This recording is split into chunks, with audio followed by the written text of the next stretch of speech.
Little Princess Stories. Subscribe our channel, hit bell icon to get latest updates. एक दिन लिल princess unicorn, Shreya और शर्वी के साथ बाजार गई। वहाँ उन्होंने देखा बहुत सारे लोग एक जगह पर खड़े हुए हैं।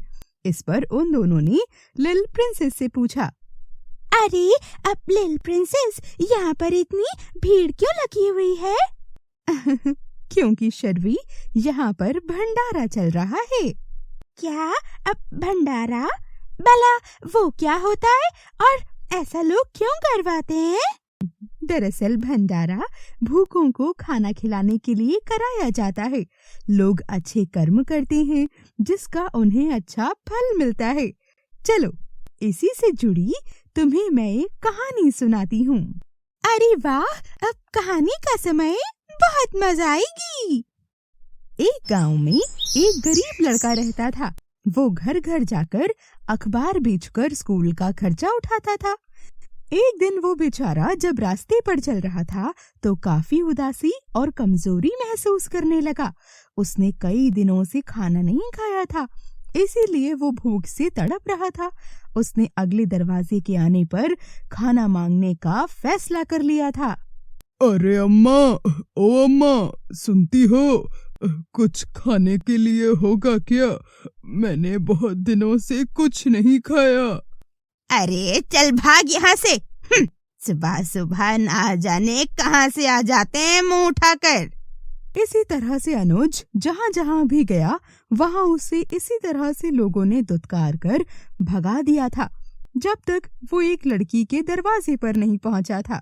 उसने उस लड़की से एक गिलास पानी मांगा, लेकिन उस बेचारी की दयनीय स्थिति को देखकर उस लड़की ने उसे पूरा एक गिलास भरकर दूध दिया। अब ये लो, तुम काफी भूखे लग रहे हो और कमजोर भी। ये दूध पी लो, ये बिल्कुल ताजा है, इससे तुम्हें ताकत मिलेगी। अरे शुक्रिया, दूध का कितना देना है मुझे बता दीजिए। फिलहाल मेरे पास पैसे नहीं हैं, लेकिन जब भी होंगे मैं इसके पैसे आपको दे दूंगा। नहीं नहीं, उसकी कोई जरूरत नहीं है। मैं तुम्हें दूध इसलिए नहीं दे रही हूँ कि तुम मुझे इसके बदले पैसे दो। मैं तो बस इसलिए दे रही हूँ कि अगर कोई तुम्हारे पास कल मदद मांगने आए तो तुम भी उसकी इसी तरह से मदद करना। और समझना कि मुझे मेरे दूध के पैसे मिल गए और बस दुनिया में इसी तरह से अच्छाई बनी रहेगी। अब देखते ही देखते कई साल ऐसे ही बीत जाते हैं। वो लड़की अब बड़ी हो चुकी थी। उसे एक बहुत गंभीर बीमारी हो गई थी। वो एक डॉक्टर से दूसरे डॉक्टर के पास जाती, लेकिन कोई भी उसे ठीक नहीं कर पाया। अंत में वो शहर के सबसे अच्छे डॉक्टर के पास आई। डॉक्टर ने महीनों तक उसका इलाज किया, जब तक कि वो पूरी तरह से ठीक नहीं हो गई। कई महीनों के इलाज के बाद अब वो एकदम ठीक थी, लेकिन वो एक बात से बहुत परेशान थी। हे भगवान, मेरा इलाज तो हो गया है, लेकिन अभी तो बिल भी भरना है। इतने महीनों से इलाज चल रहा है मेरा, ना जाने इतने बड़े अस्पताल में कितने लाखों का बिल बना होगा मेरा। लेकिन तभी उसके हाथों में एक बिल आया, जिसे देख उसके दिल में धक धक सी होने लगी। दरअसल उसमें लिखा था पूरा भुगतान एक गिलास दूध के साथ।